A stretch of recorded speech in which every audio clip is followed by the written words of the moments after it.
Hello again, Gills fans. Welcome back to the latest episode of Gills in the Blood TV. As you can see by the two faces on your screen, it means only one thing. It's myself and Rhys recording a Hello. Monday review. And as is the norm at the moment, a Saturday home game for the Gills means 3 points and invariably a clean sheet. This time it was Tranmere who were sent packing back to the Wirral with their tails firmly between their legs after a 2-0 win for Neil Harris's men. Thoroughly good performance, wasn't it, Rhys? No, it really was. It was. I liken this performance to what Bradford did to us a week or so ago. That's exactly kind of how I feel. It's the only way I can describe it. Actually, we just did a professional job, and for once, we actually played well for the majority of the game, and that for me was it was great to see. It was a really just solid performance. We were 1-0 up, and I thought, you know what, we're going to see this through. It just felt nice all the way through for me. Yeah, and I think Neil's come out a few times, hasn't he, and said we've been a good 45-minute team or a good team Yeah. for an hour, and we need to be a good team for 80 to 90 minutes. And that was the first time I thought Saturday where it really felt that we had the game under control. They had 15 minutes at the start, I thought, where it was a bit frenetic and they got into good areas, but at not one point did I really feel like we was in any real danger. No, I think so. Yeah, it was a bit chaotic the first 10, 15 minutes. I couldn't quite work out who's going to get the main foothold in the game, but then that became obvious after that.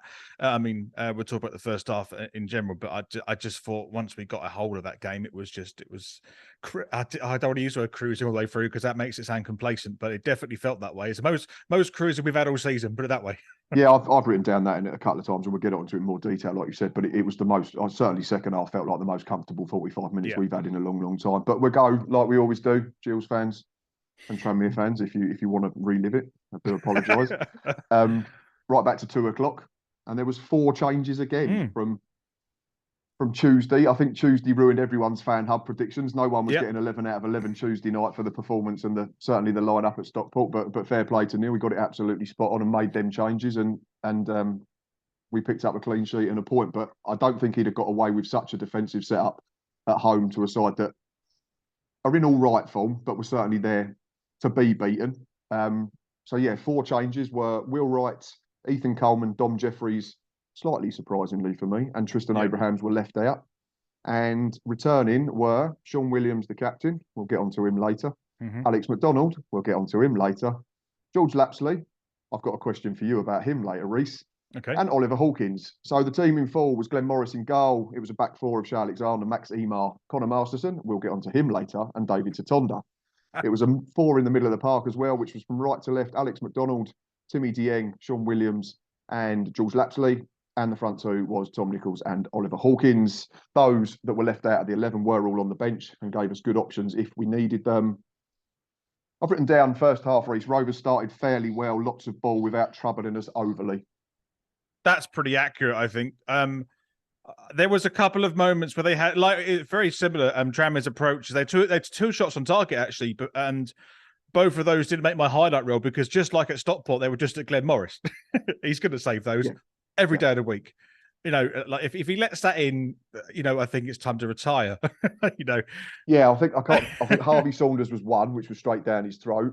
yeah, I genuinely can't remember the other one, I and can't remember either. we'll get on to Tranmere a bit later. But I thought for a side that's meant to be in and around the playoff places, Mm. based on the size of the club and the fan base, I thought they were fairly abject for pretty much the entire 90 minutes. I mean, the only flash to brilliance if they were to have any, was in the first 15 minutes when we were both teams trying to get hold of the game, and that's it. Really, they did show that it was possible, but I think Gillingham just grew into the game after 15 minutes, and then from then it was just pretty much slow one-way traffic. Yeah, it was never a game. I mean, I said on the preview to the Tranmere fan Ben that I thought it'd be a tight game. It was certainly going to be closer than the game at their place back in the summer, Mm. when we were absolutely woeful for 90 minutes. It was almost a reversal. I think 2-0 flattered them at full time, and we'll get on to the chances that we had, particularly second period. But that first 15 minutes, the joy that they were having, limited as it was down our left back area. Because Yep. for me, George Lapsley is not a natural left-sided midfielder. He's a number 10 or a central midfielder by trade. So he wanted to keep tucking in to try and find the ball, which meant that then I think it was Josh Dacres Cogley, who's a very good right back at this level, Yes. and the right winger were able to double up on David. So that was where the joy was coming from. We had to head a couple of balls away. We had to flick a couple out for corners, which we defended pretty much fine. But then, like you've said, I wrote after that, Gillingham controlled the game, albeit mainly a threat from set plays first half. Yeah. I think so, and yeah, that side of the George Lapslie's side, you're right. He did look a little bit out of place at that left position, and that's where, I think Tutonda was behind him, was being quite exposed, and there was a few overlaps down that side as well, which is where Tranmere were being threatening. Actually, I didn't notice that at first. The first 10 minutes, I couldn't work out occasionally why Tutonda was being so exposed, and then I realised that Lapsley was slightly being played out of what felt like a natural position for him. So that's where the first sort of 15 minutes where Tranmere were getting a little bit of a foothold and trying to push forward, and that's where we were most exposed down that left hand side. And yeah, and there was a couple of overlaps down that left hand side, which left Tutonda having to make a really difficult decision of where to put himself to try and defend two difficult, or try and mark two different players from Tranmere, and he made it. It was challenging. But like we've said, Glenn Morris has not been extended for the best part of 3 games now. He's made a good save late on against Stockport, a save that he really had to make in the last 5 minutes. But we spoke about Harrogate, and we know it wasn't a good game, and a draw was the fairest result, I think. Neither keeper was extended too much in that game. And again, yesterday, Glenn Morris has had a very comfortable afternoon. He's come and claimed crosses. He's kicked well. His distribution was all right. He's loud. His command of his 18-yard box was spot on. But if as a goalkeeper, you're asking to handpick an afternoon, Saturday was pretty much it. Yeah, it was. As a goalkeeper's perspective, it's just that's going down with the park with your mates and just kicking the ball around and just catching a couple of crosses here and there. It's just Sunday morning stuff. That's probably how Morris felt about it. And you know what, man of his maturity, it was pretty welcomed, to be fair. Of course, yeah. And it's great to see keepers making saves and keeping us in games, but it means that you're giving up chances. So it's not always the best thing as a fan, or certainly as a manager of a football club. Back at the other end, though, and I've already said that the chances generally came from set plays. Alex McDonald, for me, his delivery was on point pretty much all afternoon. The first one was the one to the back post. Sean Williams peeled off, and they didn't learn, which we'll talk about in a minute. Didn't quite make the right connection. I think it sort of hit him on the shoulder, and it hit the keeper in the chest, and he managed to grab it at the second attempt before anyone could prod it home. There was then the David Tutonda cross-come shot where he got played in. To me, it looked like David got caught in 2 minds. He didn't know whether to fire it into the bottom corner or to fizz it across the box. Kind of did something in between, and the keeper had to claw it out for a corner. Not convincingly, I must add to that, by the way. It was the most convincing save he made. That could have squirmed in the bottom right corner all afternoon. Like we said, the one we've already mentioned, it sort of hit him in the chest, and he had to pat it down and grab it. I can't think of his name, to be honest. Joe Murphy's goal. Joe Murphy, that was it. Yeah. One for those in their 40s. So fair play, Joe. I think he is one of them veterans. So hats off to you. Absolutely. Doing it at a much higher level than a lot of us still. They had a fleeting moment. I've written down Tame Harvey Saunders shot that went straight to Glenn Morris. That sounds familiar from the Harrogate game last Saturday. Tom Nichols then finally got into a position. Well, firstly, Tom Nichols managed to stay onside for the first time all afternoon, because for me, it just seemed he was offside permanently that first 45 minutes. I counted 6 or 7 times, and it was becoming a little bit frustrating. But when he stayed on, he got into a decent position, and I think the shot was blocked, and it went out for a corner, which led to our opener. Yes. And Tranmere, as we've already said, just did not learn from the previous chance for Sean Williams. Alex McDonald again, out-swinging, fairly flat at decent enough pace to that back post. Sean Williams took two steps off his centre-half and peeled round the back, and they just left him unattended. It's a really good header, don't get me wrong. He's got to hit the target still. I think Murphy got a little bit on it, but was never saving it. But you got to remember, Sean Williams, lightning pace, he's very quick. I couldn't believe Tranmere didn't learn the first time round. It really shocked me. And I was trying to work out, have Tranmere made 2 huge mistakes there? Or is Williams that well experienced that he can trick defenders into being isolated at the back post? Now, I like to think it's somewhere nearer the first one, unfortunately. That's no disrespect to Willow, but he's not done loads in terms of movement. No. He stood still and then just taken 2 steps backwards, and they've just let him walk away. And we'll talk about the second goal as well, which is, I've written down woeful defending for the first, and the second one. It's one of my favourite goals this season. It really is so incredibly easy that you thought, as it actually happened. I almost sort of hesitated. I don't know if you watched my match day live. I sort of jump and go, he scored, and then there's like a little pause, and I look and I think, Has that actually been allowed? It was too easy. Yeah, Surely it there's some was. sort of infringement that means this is going to be chalked off, but there wasn't. No, Um, yeah. and after that, I've written down. I've forgotten his name. 2 seconds. It was Josh Hawkes. Sorry, Yeah. was they finally actually went down Shea Alexander's side. I think they played a nice 1-2 and Hawkes, but blazes wildly into the Raynham end. I think it came nearer me than the back of the net, and I was sat in block 7, so that was the level of accuracy from the shot. But it wasn't a first half where both teams got it down and played loads of free flowing football. We understand that it's League Two, but I thought we deserved to lead at the break. I thought based on territory and based on the fact that we were clinical and we got into dangerous areas through set plays, I thought we was good value for our 1-0 lead at the interval. Totally agree, and I think I would think most Tranmere fans would agree as well at half time if if you're taking boxing numbers into account, like we were winning on points. I think and even before the goal, actually, even before we scored, I thought we were the team that were on top. And if we did go in at 0-0, we'd be gutted that we hadn't gone 1-0 up or at least 2-0 up. I think we were the better team in the first half, and absolutely value for our lead. We were chipping away at their woeful attempt to play football in that first half, essentially after that 15 minutes, and it took Tranmere just weren't learning from their mistakes. And what really surprised me actually was the first 15 or so minutes they found our weakness down that right hand side. They just seldom exploit it in sort of the second part of that first half, and we just just wore them down, and just it felt like a really weird walk in the park kind of atmosphere in that first half. It was a really strange experience watching it through the screen. Anyway, it was a relatively slow paced, trudgy game. It felt like that we just were dominating. We had Glenn on and Stocky at half time to do the analysis, and Glenn said it felt like very much like an end of season game. First period, it was like almost, we're not safe, and I totally understand that. We've still got a little bit to do, but it's going to take, number one, a hell of a collapse from us in terms of form, and it's going to take 2 teams going on a hell of a run to improve their current form, which I can't see happening from either Hartlepool, Crawley, or Rochdale. With the least disrespect to either of them clubs. Yeah. And Tranmere are obviously not going to get in the playoffs now. They're way off it in terms of where they need to be. So I could understand what Glenn was saying. The crowd was not as it's been in recent weeks, but second period it got a lot better, and I think that generally comes because we're shooting towards the Raynham end, and that's our end.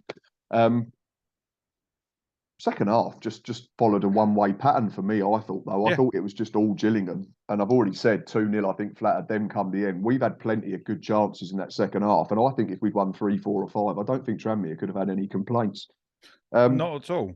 First one was a half chance for. Go on, carry on. No, I was just going to say, like, if we move on to the second half, I thought that Tranmere I think Adam might have alluded to yesterday, and he said, it's a game that we were so dominant in, and if we did lose, I think it was off air we talked about this. If we were to lose, to win 4-0, like you just said, Tranmere couldn't have any complaints. And I've looked at some of the comments on Tranmere's Twitter and a lot of their fans, and they were saying it's one of the worst performances they've seen all season, and I think they're calling for the head for Mel and their manager to go. And it actually had so much reminiscence of what we were experiencing first half of the season. A lot of their comments, because they were calling out their chairman. I can't quite remember his name, unfortunately. I did read it, but Mark Palios. Palios, that's it. Yeah, and it was all really negative, and they're talking about season ticket prices for next season being inflated and so on. So it was a real negative atmosphere, and it's just and I thought, oh wow, it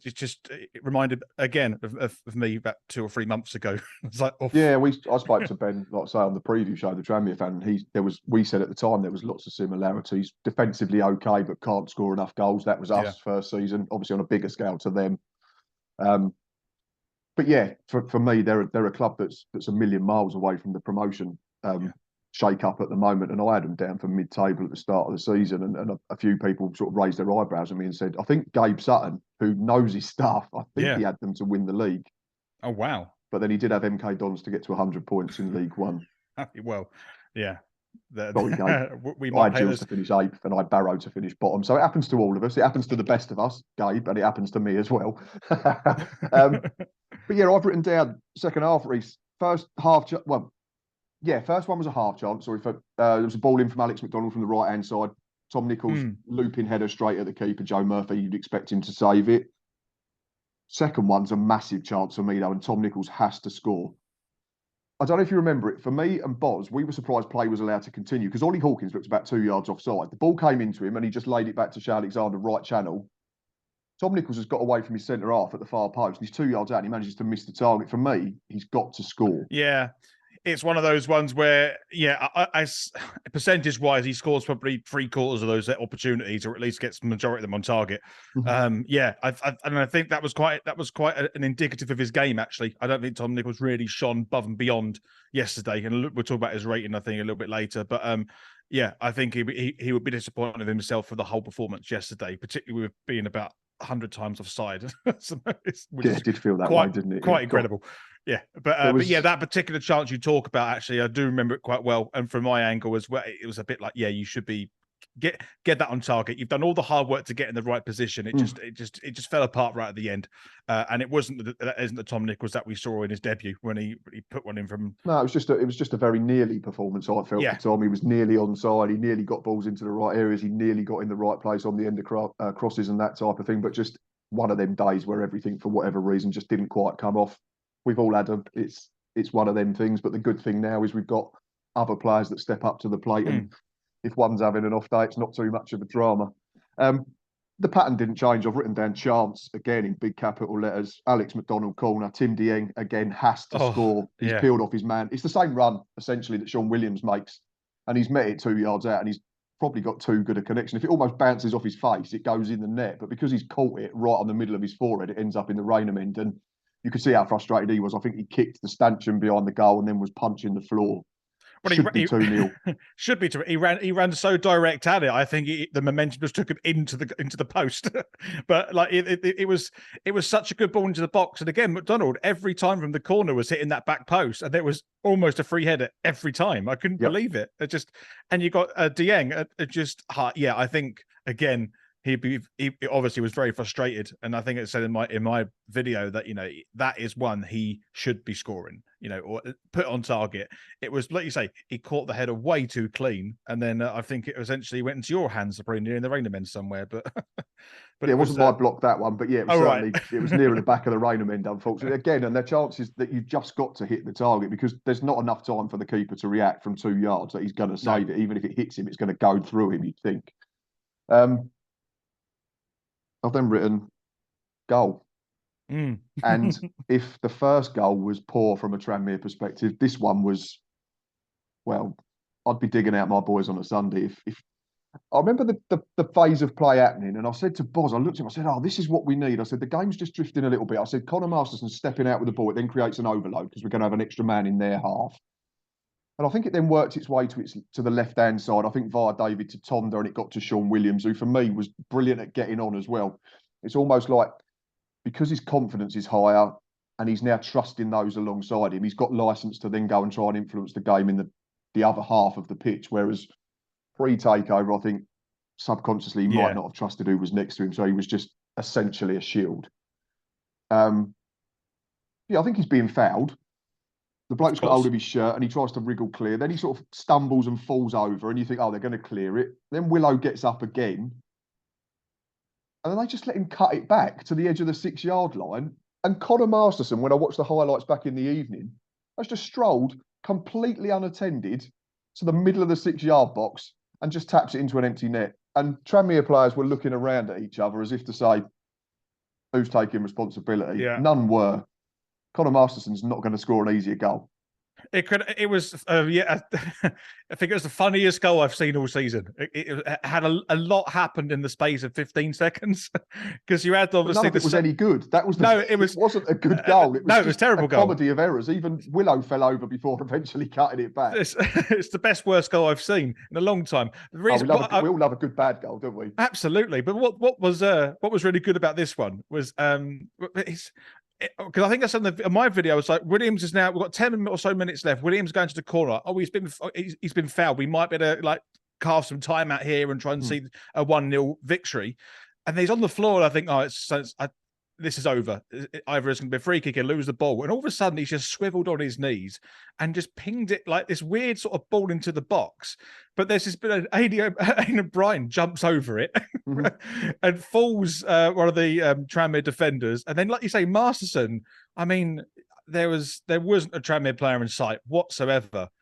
And do you know what it needed for the absolute calamity? You needed one of those Adam Barrett skies to make it absolutely DVD. Oh, yeah, the only way you could have made it worse was if Masterson had managed to miss the target from 4 yards out. Yeah, but even he seemed to not know what to do. He sort of ran back towards the edge of the box, then ripped his arms up. Then he thought, "Oh, I better go and run to the Rainham." He had a cuddle with a fan.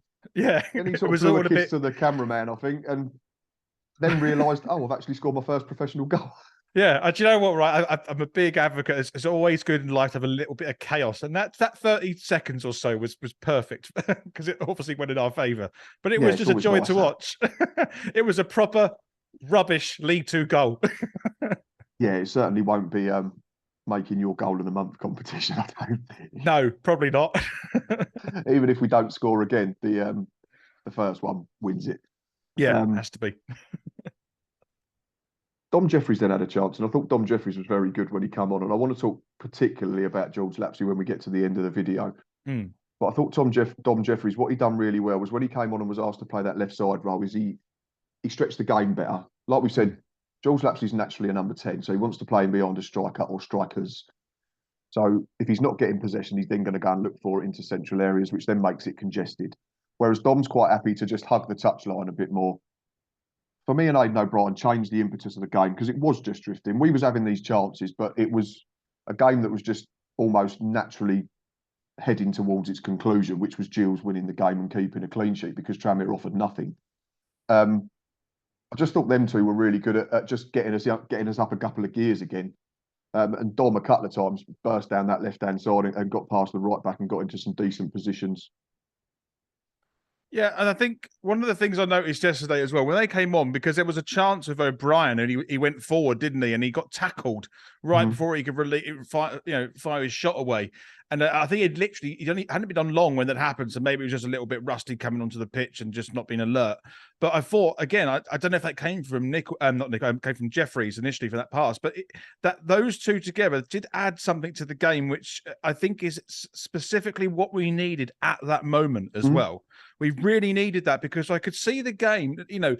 Tranmere started okay in the first 15 minutes, and then I could see the game. If we didn't get that second goal, there's always that chance, isn't there? There's always that chance that Tranmere might have something going forward, and they, and they might get a lucky goal. Like they had a couple of set pieces near the end, and if it's 1-0, suddenly it's twitchy. Everyone's a bit nervous. But I thought what Jeffries and O'Brien offered was, spreading the play, stretching Tranmere to play wider than they wanted to when defending. And I think it hit the energy levels more than what Lapslie and all that were doing before they were on. So that, I think they drained their energy levels a little bit more with Jeffries coming on. And I think it was just a nice way to conclude the game. And it just made it much more difficult for Tranmere to create anything in that last phases of the game. To be honest, the only shot I can remember him having second half was the lad that come on, the number 25, the big lad. That came on up top, Joel Mumbungo, I think it was, or something like Joel Mumbungo. Yeah. But he dragged it again woefully wide. Oh yeah, I do remember that. But that was it. And then there was, like you're saying, we dealt with set pieces coming into our box really well. Max Emar and Connor Masterson were brilliant at heading everything away. The final chance was for Dom Jeffries. Technically a very good volley when it dropped to him edge of the box, but unfortunately just didn't get enough power and it went straight down the throat of Joe Murphy. But then shortly after the final whistle blew, and we've already mentioned, I cannot recall a more comfortable 45 minutes this season, pre-takeover or now, for any Gills performance. And even the game as a whole, I don't know what you think, was because we were talking in the week on Twitter about doing a video between us of top performances this season. We didn't have to be at our best to win that game. We were very decent at doing what we had to do, but it felt like we were playing in third gear all the time because Tranmere essentially were just that bad. Yeah, I mean, Tranmere played pretty much that whole game with the handbrake on. It felt like there was nothing really, they didn't get their as to put it in metaphor, their car going whatsoever, and we only needed to be in second or third gear to sort of turn them over. And I think if we were in our fifth and sixth gear, then we would see if we played like we did the first 15 minutes against Swindon against this like yesterday, we would be beating these like 4 or 5-0, I think. And it could have been that anyway, with better finishing. If we mention the Nichols and the Dieng chances are the two big ones, that's 4-0. And like we've already said, Tranmere could have had no complaints about that because they were very, very poor for the entirety. Absolutely, and you're probably going to ask me at some point who I'm looking forward to hearing what your little alliteration you might have for Tranmere, but I can't pick a player of what I thought who was. It took me ages. I'm glad you said that because it took me absolutely ages to find one. Because I was looking at the names and I thought they've not influenced the game at all. Yeah, you can't even say the keeper made big saves to keep it too because he looked dodgy, for want of a better word. Let's do it then. Yeah. Roving Rover. I was waiting for that. So bad. I couldn't go terrible Tranmere. Terrible Tranmere. Because I'm trying to find the best player. I went Chris Merry. And this is very much the best of a very bad bunch. It was very tricky to find someone, Rovers fans, if you are watching, who stood out in a positive sense for your team, because all over the park you were pretty much second best to absolutely everything. I'll be honest, this might be the first time I had to say this. I genuinely couldn't do it. I couldn't find one. I found it really... I really had to big barrel scraping. Yeah, I'm gonna hold this and own this, but I can't pick anyone. I know you've picked Chris Merry. If there was to be someone, but even that, I'm like, I've written really down Rhys on my notes, and I put Chris Merry brackets had to go off stats more than memory because it was such a poor performance. So I had to look at stats. I think he had a couple of decent set piece deliveries. He done all right with Josh Dacker's Cogley first half when they had that little spell when they was isolating David Tatonda and doubling up on him. But yeah, I'm really clutching at straws for a positive from a Tranmere. 90 minutes, 77% passing, one key pass, 100% crossing, but it was only one cross. 67% of his duels were won, and he completed 3 tackles. I love a stat. I did one the other week that you liked, which was about the back four not being dribbled past once at all between them for Gills. I found one the other way for Tranmere, and if you are watching this, Tranmere fans, you might want to mute it or look away now, because this is an absolutely horrendous stat.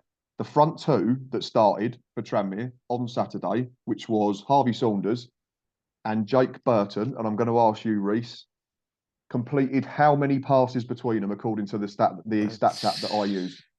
Jesus Christ, that's going to be because Saunders, I think Saunders lasted 90, and Jake Burton came off after 54 minutes and was replaced by Joel and Bungu.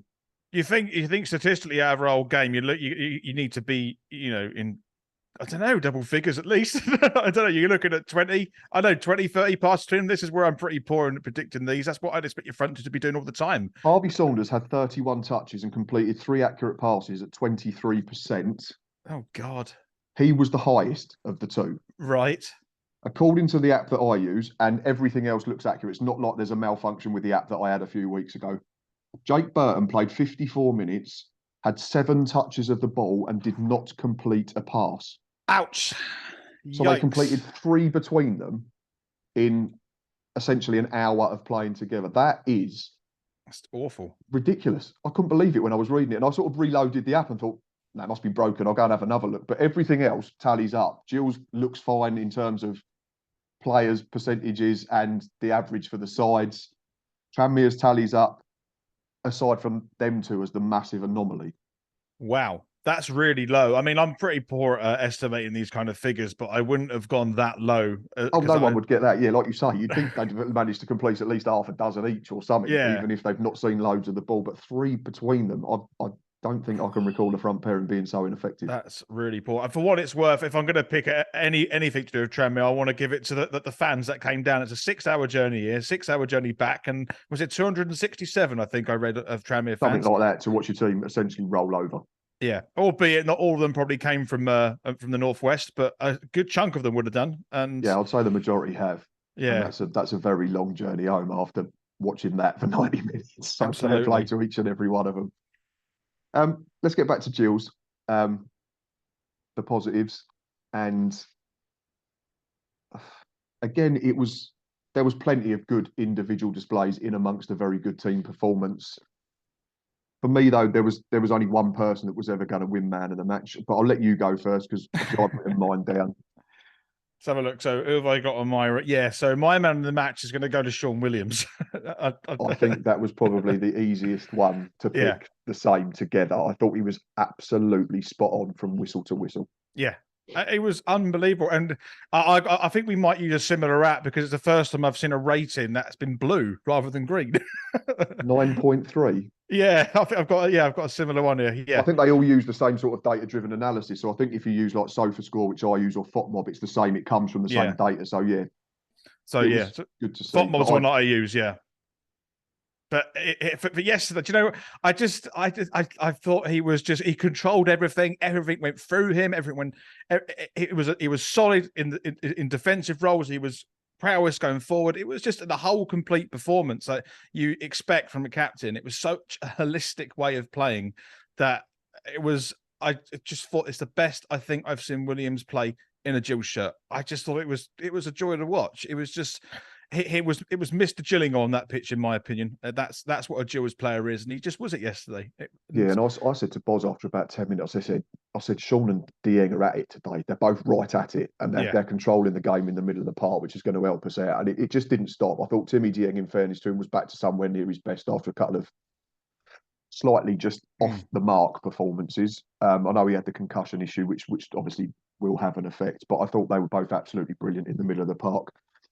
And not to mention the things all you've really said that he did all really well was he also scored a goal and provided an assist. So I'll do the stats bit. You've done the naked eye bit. 90 minutes, 1 goal, 1 assist, 83 touches, 2 out of 2 crosses completed, 2 shots on target, 65% duels won. He made 5 interceptions, 4 tackles, and he won 4 free kicks as well. And that again comes from that confidence that we talk about. He's getting fouled in the opposition area as well because he's now trusting those next to him, the likes of Alex McDonald and Tim Dieng, and he's trusting his centre halves more to be more resolute, which is allowing him to influence the game at both ends of the pitch.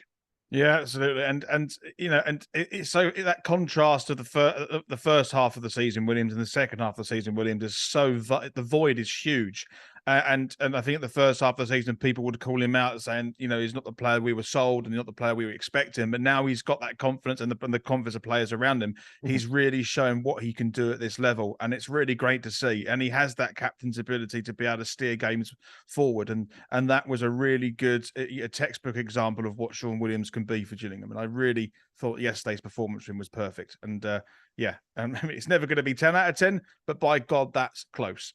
Yeah, absolutely. That was as good as you can get, I think, unless he scored a hat trick and set up a couple of goals, we might give him a 10, but that's not a Sean Williams role, is it? No. I think honourable mentions for like Connor Masters and Alex McDonald were absolutely brilliant on the day. But again, it was a really good team performance. Most people were sort of 7s at least. And let's have a look. Gills match ratings. Yeah. Glenn Morris, I went 7 purely because he's not had to make a proper save. Everything that he's done really well. And I didn't think you could give lower than 7 for someone who's a goalkeeper who's kept yet another clean sheet, a third in a week. Yeah, I exactly agree with you. 7. You know, if it's the shots that he had to save are the ones that he should be saving. So, you know, if there are no worldies, unfortunately for him, but also fortunately for him in terms of rating, it gives him a 7. Unfortunately for us, that he's not been overextended and we've had a nice afternoon enjoying a 2-0 win and not having to panic too much with 10 minutes to go. Exactly. Back 4 from right to left. I went Connor. No, it's not right to left at all. That's completely wrong. Shea Alexander was the right back. 7.5. I thought he just had a really good game again. He was solid defensively. He got on when he could. He linked play when he could. He should have an assist for the Tom Nichols chance. Just another really good performance. And similar to Williams, he's another player that's just growing in stature now, playing with better players. I actually gave him an 8 yesterday. I thought he had a pretty good game. I bumped him up a little bit because I don't know if it's because I don't know the view I have. I can see more of him in the first second half because of the camera view. I don't know. I just every sort of play moving down that right hand side, he just seems to link up really well with McDonald. And yesterday he did it again. I was just thought, oh, he's doing it again. Like That's just really impressed. Interesting what your man of the match rating is then. Oh. Yeah, right. I know. Centre back, so at Max Emar 7.5 and Connor Marston 8. I thought they were both equally as good defensively and in open play, but obviously the extra half goes to Connor Masterson for scoring the most simple tap-in he will ever get in his career. Yeah, no, I've emulated that exactly the same. I've gone with the same ratings for that one. And obviously, because Connor Marston's got the goal, it bumps him up by, as your scoring goes, by half a mark. And yeah, so they're exactly the same. David Tonda, we went 7 because this was done between myself and Boz. Just thought that he was the one that was isolated first half. But again, he stood up to it all. He made his tackles. He got on. He tried to link play when he could. He's unlucky with a cross shot first half. But yeah, just went slightly lower than the others because he was the one that got targeted in that initial 15-minute period. Yeah, and I think so. I think that left-hand side was the weak point, whether it be slightly his fault, slightly not his fault. As a result, I did the same, gave him a 7. Solid, but was the weakest side of the pitch, in my opinion. Right, we move into midfield and we'll go from right to left again, and I'll try not to mess it up this time. Alex McDonald. A few people told me I got this rating wrong and said that I was too low. We gave him a 7.5. Thought he was very, very good. He's obviously created the first goal. Mm-hmm. But I don't. It's 7.5 is not a bad rating, is it? That's a good rating, I thought. I gave him 8. Fair enough. Maybe I was harsh. Sorry, Macca. Yeah, I do you know, yesterday I really like the link up between between Alex, Che, and McDonald, Alexander, and Williams. I thought it was really nice, and he's part of that trio moving down the right hand side. I thought it was really solid, and yeah, and again I thought he had a big impact on that right hand side. We went Tim Dieng 7 again, just was unassuming, went about his business without people really seeing him, which is never a bad thing if you're playing centre midfield. Should have scored his chance, we know that, but that was the Timothy Dieng that we signed and we got in his first couple of appearances before the slight dip that we've already mentioned. But yeah, back to somewhere near his best and was very good in partnership with Willow. Yeah, 7 exactly the same for me as well. I thought it was a much improved performance over the last few games, and he's got back into his role as a solid midfielder, and I think he showed that yesterday. So a rise to 7 for me. Sean Williams, the captain, we've already given man of the match again. I thought it was another 7.5 type performance, so we bumped it up to 8 with the goal. But I know you're going to go higher. I can't believe when we used to lose all the time, I'd get accused of being too positive. Now we're winning all the time, and I'm getting told I'm not giving him enough ratings. I thought yesterday, based on because he's played all season, Williams, isn't he? As we've had, we've seen him all season. He's grown into the role, and I thought yesterday, it was on Saturday, was the performance of the season for him, and I gave him a 9. I thought it was brilliant. I just enjoyed watching him play. He was at the heart of everything. Got the goal, got the assist, even though you could argue that if we beat Walsall, I'm giving everyone a 10 and just I can't be bothered with this. But for me, that was if we had to make a criteria of what a 9 out of 10 performance is, I think that's what it was yesterday, in my opinion. Fair enough. That is absolutely fine. Maybe I was a little bit harsh, like I say. I think because we've got such a good team, we don't have like a Bradley Dack like we used to have.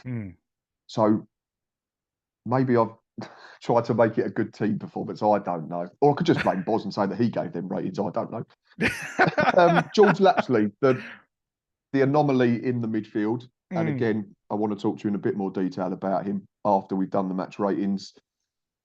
6.5. It was just a very sort of meh performance from George. He didn't get enough of the ball. I felt when he got it, he looked a bit rushed, picked the wrong pass a couple of times. Yeah. Don't get me wrong, he worked hard enough again.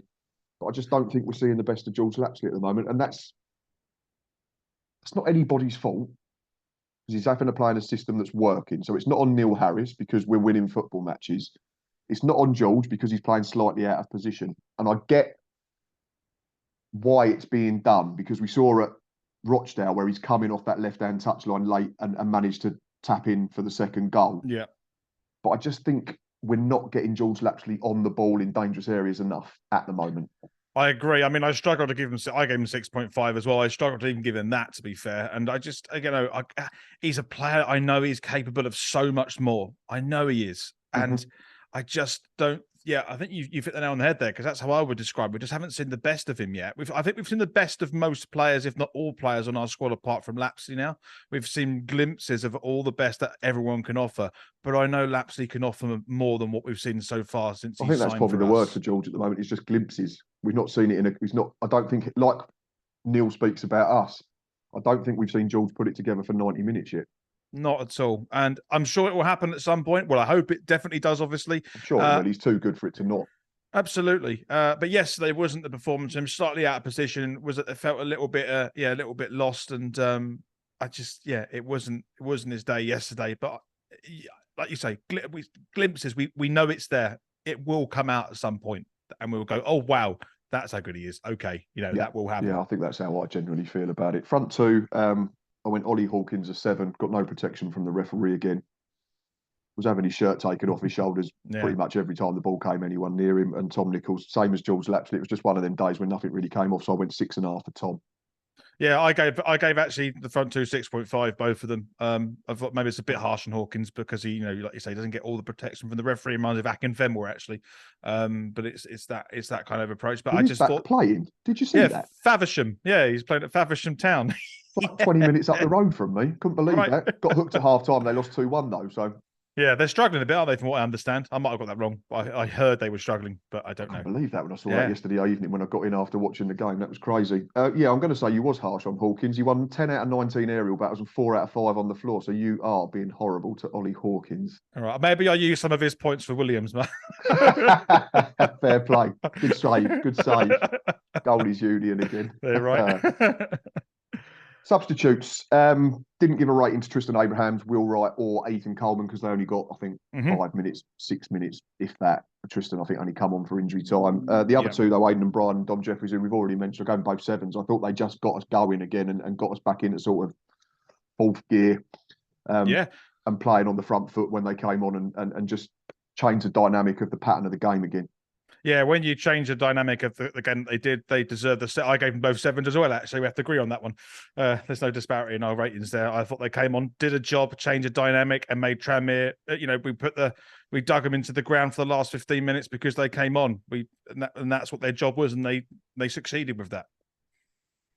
Right, that is match ratings done. Matt was a little harsh on some. Rhys doesn't like Ollie Hawkins. Apparently not. No, another very good performance from the Gills, another clean sheet and another 3 points, which was brilliant to see. Factory floor was mentioned at the Q&A on Thursday night. We'd seen the Player Legends vinyls go up the last home game, which was a brilliant addition to that Rainham end because it just looked very bland out there. I think it leaks, so that might need sorting out. But Fisher spoke really well, Paul Fisher, about they wanted to get TV screens in there. They wanted it to become a place where people can socialise and watch football matches before our game if the factory is too busy, which is a good sign in itself that the factory's too busy. The factory was busy before and after the Q&A on Thursday, which was brilliant to see as well. I didn't think he meant the very next day there was going to be a load of new widescreen TVs up on the wall. And we walked in yesterday and it looked absolutely magnificent. I don't know if you've seen my video on Twitter and other pictures. It was absolutely first class. It was packed out. There was people having a good time, people having a beer, a pie, there's meatballs, there's pasta. Watching Liverpool get beat in the Premier League. I don't know how you work Liverpool out at the moment, but that's for another day. Whack Man United for 7 one week and then lose to bottom of the league. That's why we love football. But just back to the factory floor. It looked incredible. Obviously, you're already looking at it from a distance, and I hope you get over soon to come and experience it. But it's just another brilliant touch from the Gallinsons and Paul Fisher, and it's a simple thing that makes such a big difference. It is, and I just want to add for because obviously I've not been there. I've not been to Priestfield for about 3 or so years now. But I remember, I used to have season ticket in the for 17 years in the Medway stand, sit my dad, and I remember the old tube telly being installed in about 2005 in that area, and that we used to watch the 12:30 kickoff or the 1:30 kickoff then just before the game start, and that was a nice little touch then. And looking at your video yesterday at what that back of the Rainham end looks like now, with all, basically they've decorated it, add much better atmosphere. The TV's up there. I thought, oh wow! And what it reminded me of is I hope I'm not misremembering this, but we played Brighton in the League Cup. There was a second game ever at the Amex, and in the back of their new stand, they had a similar approach. TVs up there. I think they had a lot of a few photographs of their famous players and heroes and so on. It just kind of was like, oh yeah, and it adds to that atmosphere and that match day experience because supporting teams over here in Germany, one of the things they get right here is that they really improve and they really work on the fan experience. And quite often you will see people, they will go to games in Germany from about 9 or 10 in the morning, go to the ground, and there'll be something happening.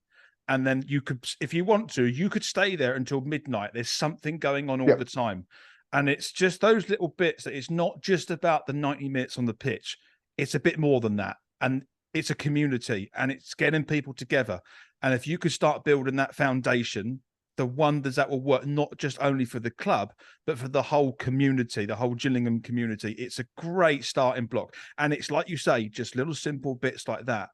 That get people coming together. And as a business model, people are spending money here. But I was going to say, to be blunt, you're putting money in the tills of the football club, which means it can then be respent on the football side of things, rather than if people are going to the cricketers to get a drink, or if they're going into town to go and buy a McDonald's, that's going in someone else's pocket. And people aren't even they're choosing to spend that money, not begrudgingly doing it. People at home are now thinking, do you know what? I'm not going to cook food or take my own food before I go. I'm going to buy something there because they've got a nice selection. I can enjoy it with a lot more people who are in the stand before or after the game, wherever it may be. A lot of fans will be having those thought processes now, and that's because of the subtle changes that are happening at the stadium. And I can't wait from my side. Look, for example, the LED lights going around the outside of the pitch. That's going to be quite something. Season ticket prices are dropping for next season as well, which is another brilliant touch. And a payment plan as well, from what I understand. For those that can't afford to do one lump sum, which is great. I mean, I'm lucky enough. I'm in a position where, well, I save throughout the current season to have enough to pay for the next season. So, but yeah, if there's those that want to pay over a 3 or 4 month period, I think it's brilliant. It's encouraging more people to come along, and it's essentially putting more bums on seats, which is, again, it goes back into the football club, which can then be spent on better players. And then the very opposite of a vicious circle, I suppose, is a nice circle. Yeah. I just got to ask one more question, and I don't know, as you know, but are there more youth at the games now? A lot more kids at the games enjoying the football that you've noticed? There seems to be a lot more people coming as families. Obviously, Saturday was the Her Game 2 designated fixture, so there was a lot more girls about, which was brilliant. All the ball people were ball girls from local clubs in Kent, which was brilliant. Flag bearers were all girls. It was all females taking part in the crossbar challenge at half time, which was great. My ugly mug was in the programme. No one needs to see that. Again, it's just more people wanting to be involved. That comes back to the same thing, which is it creates more revenue for the football club. And I can't get away from that. So credit to Fish, credit to Brad, credit to Shannon, credit to everyone else behind the scenes that's working really hard, because it's just a completely different football club. Yeah, and for someone that's international fan, it reaches out that far as well. I can speak on behalf of all the international fans worldwide and say we can feel that happening here as well, wherever you may be watching. The feeling that we have watching Gillingham Football Club now is so different compared to what it was in recent years, and it feels great. And even someone who's thousands of miles away, or could even be further away, you still feel that connection, and that's only growing. And we have all the people behind the scenes at the top to thank for that. So it's really great. Yeah, again, so kudos to everyone that's making these things happen, because it is not going unnoticed, and it really is appreciated. George Lapslie. Yes. 20 seconds you've got. Is he part of our best 11 at the moment? Yes or no? All right, 30 seconds. No. Oh, it's a great German word called Jein, which is yes and no. Get off the fence. All right. No. He's not for me as well. I just think because if we want to play that system where we get 2 to spring wide with the ball, it suits Macca and Jeffries better for me. Yep. You know what? I didn't know why, but you've just said it. You've just explained it for me. Explained why I thought that. You're absolutely right. He doesn't fit in quite into the squad. He has a role. He has a huge role, or a role will develop over next season as well. But currently, I would pick Jeffries over Lapslie more often than not. Let us know what you think, Gills fans. You can comment down below at the end of this video. Last couple of points, Rhys, before we start wrapping up this episode, which again has been really, really positive. Yeah. 24 points from 12 games in the league is quite frankly staggering, considering where we were not 2.5 months ago, where we couldn't buy a goal, we couldn't buy a win. The whole vibe around the club that we've just spoken about was people were just turning up 20 minutes before kickoff. They was watching us lose. They were going home despondent. That was it. There was nothing else. Now, like you say, people are getting in the factory at 12:30, or they're going to the factory floor because they can't get in the factory. They're having a bacon roll. They're seeing their mates. They're enjoying a Premier League game on the TV. They're going and getting a beer at half-time. They're staying behind afterwards. But on the pitch is obviously the most important thing, and that's why we watch Gillingham Football Club. Works out 92 points over a whole season, 2 points a game, which is championship winning form. There's no point dressing it up any other which way because we've done it with the negatives, so we've got to do the same with the positives. It's a little bit surreal, isn't it? I don't think anyone saw the turnaround being this quick and this good, for want of a better word. My thinking here is I'm going to take the assumption that we're safe for this season. Dare I go with that? Let's hypothetically think that next season. I tell you what, right? It's going to be some. There was a Stockport fan, I think I read on a Twitter comment somewhere. It was a long thread. It was an argument between us shutting shop and being negative formation, and so on. And we went for a point anyway. And it ended with the Stockport fans saying they probably won't go up, and it will just be us, Gillingham, and another club fighting for that top 3 next year. And that's kind of how we ended that thread. And I reflected on that and I thought, you know what? I found it really hard to disagree with that.